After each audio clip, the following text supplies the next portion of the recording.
Hi everyone, I'm back with the legit video today. I haven't been posting as often as I usually do. Not that I post that often in the first place, but I just haven't been feeling too well, and I haven't felt really inspired, and the combination of those two has just made me want to retreat into my own little bubble and be left alone.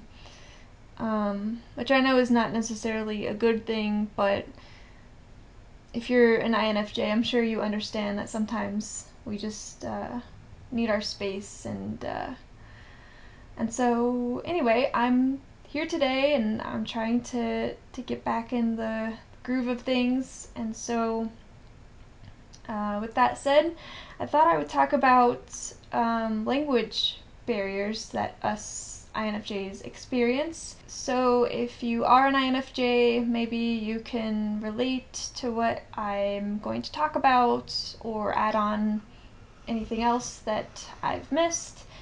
And if you're not an INFJ, but you know one in real life, or you just want to understand us a little bit better, then I hope this video helps you in some way. And of course, if you have any questions, then I'd be more than happy to answer them, whether it's via the comments or messages or email or whatever. Just shoot me a question and I'll be happy to get back to you. But anyway, so the first problem that I've noticed with INFJs and language, I guess, is that we have a lack of assertiveness. And this can be attributed to our non-existent TE in our function stack. So if you have extroverted thinking, or you know an extroverted thinker, you notice that they are very on point with just stating the facts, and that's just how they operate. They need to address the things in the external world that are going on in order to get the outcome that they see is best. And so when I think of assertiveness, I think of a scale. So let's say passive is over here and being aggressive is over here. Well, assertiveness is like the fine line between being, too passive and too aggressive. And so oftentimes, INFJs have a hard time navigating between being really passive and just letting things slide because they don't want to create drama, and being too aggressive. And when we're aggressive, it often occurs because we know people are taking advantage of us, and we get to that breaking point when in the first place people take advantage of us because we're being too passive. But when we are being taken advantage of and we know it, then we just skip right over assertiveness and go straight into aggression to teach them a lesson, or something like that. So the reason why I bring that up is because a lot of times when I'm talking to my INTJ boyfriend, I can mistake his assertiveness for being aggression because of the way that his tone and the way that he says things. I feel like he's trying to hurt my feelings with some of the facts that he's stating, when really he's just, stating the obvious, and sometimes I'll misinterpret that. But because, I misinterpret his assertiveness for aggression, I sometimes misinterpret that my own level of assertiveness. So if I get to the point where I just need to tell somebody the truth about something, then I can mistake when I'm really being assertive and nicely stating something, I mistake it for being aggression, and that I hurt their feelings, or I caused drama between us. And that's ultimately what it comes down to, is that we just feel uncomfortable being the cause of drama between us and another person. And so we really we really tend to lean on the passive side of things, so we rarely ever state what is actually going on in our head, and when we do, we perceive it as coming off as being a little bit too aggressive, and other people might think of it that way too.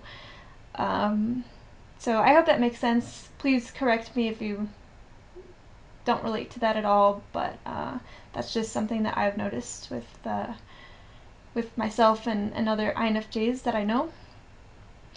The second problem that we have is that we have trouble bringing our thoughts into reality, and I'm sure that INTJs can relate to this as well, where our thoughts are kind of like a funnel. So up here at the top of the funnel, you have like all these amazing stories, examples, patterns, ideas, like just kind of floating around. And then like when you try to like bring those thoughts into reality, they just kind of like funnel down, and then only like 10% of what you actually see in your head is being put out into the world, and it can make us feel a little bit frustrated when we can't like tell a story as vividly as we see it in our head, and we can't make the other person as interested or excited about a theory or an idea as it seems in our head. And Enid Patterson actually made this observation in one of her videos, where she noticed that the INFJs and INTJs that she spoke to were very like calculated in their speech, because it's like we just have all these ideas that we're trying so hard to bring into reality and to make you experience as well, but a lot of the times it just doesn't come out that way. One of the most annoying things that I would go through when I was in like high school and stuff is having teachers just call on students. So whenever I'm like in a class and a teacher calls on me, I feel obligated to like answer the question quickly so I can seem like I know what I'm talking about. And like if I don't have time to like formulate the right answer in my head and then speak, like I just will say like the dumbest things on the spot, and it'll just be completely wrong, or like very little. There's like only a handful of times where I've actually been able to like answer something on the spot. When a teacher calls on me or something, and that's like the absolute worst. Like if I ever become a teacher, I would never just like call on random students, because that's just like embarrassing, and I just absolutely hated it. But one solution for us to formulate our thoughts is through writing, because writing allows us to really like think about things and get it all down in a cohesive manner, whereas just speaking about something just never usually goes as we'd like it to in our head. And I'll just say that like with my videos, it's very rare that I will upload the first video that I film, because I'll rewatch it and say, oh, I forgot this idea, or I didn't explain this very well, or whatever. Like I just in my NI is envisioning the perfect way to make a video, and a lot of the times my FE and my SE can't keep up with my visions. So maybe if you're an INFJ YouTuber, you can relate to that problem as well. So the last language barrier that we have with people is that we have trouble asking for help. And when I think of this problem, I think of the quote, you create what you try hardest to avoid.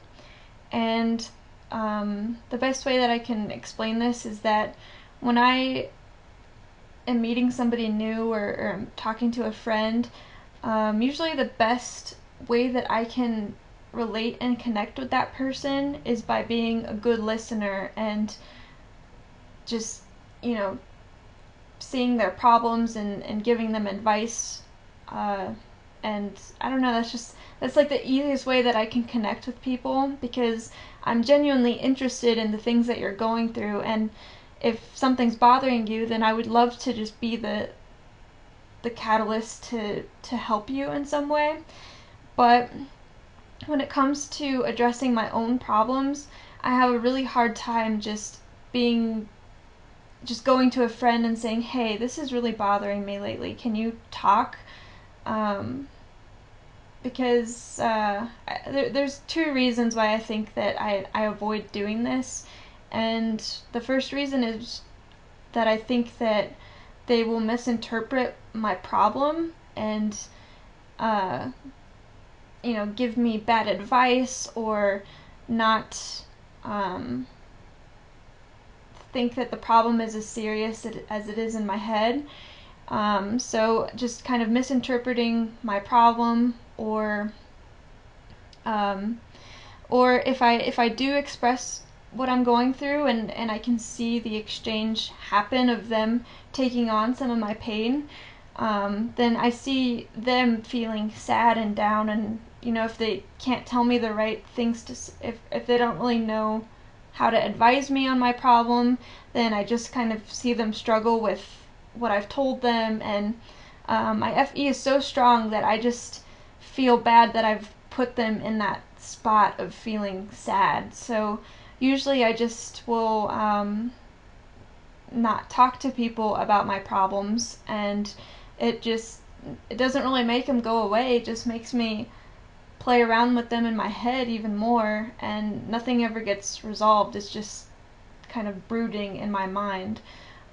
So if you're dating an INFJ, just I guess just show them that you can handle their pain, and when we do muster up the courage to tell you about the things that we're going through, then just know that you have to be very careful with how you take in that problem, because if you don't validate our pain at all, or if you just kind of brush it off, then we're not going to feel comfortable being vulnerable with you ever again. So just know that that's really important to us, for you to be gentle with our problems, and it's just another kind of reason why when you read like INFJ descriptions and stuff, a lot of the descriptions will say that we benefit from talk therapy, and that's because like we're FE users, and we like to put our feelings and thoughts out there in order for them to make sense to us. Like we need somebody else to kind of like bounce back and forth our thoughts and feelings with in order to really understand and resolve them. And it's just important for us to have somebody like that in our life, or have an outlet to really put our feelings out there, and in order to understand them better. So I think that was it, but I hope this made sense to you guys. Again, just leave me comments if you want to add on to what I've talked about, or if you have any questions. I'd be happy to answer them. And thanks again for all your support, and I will hopefully talk to you guys sometime soon. So, yeah, see you later.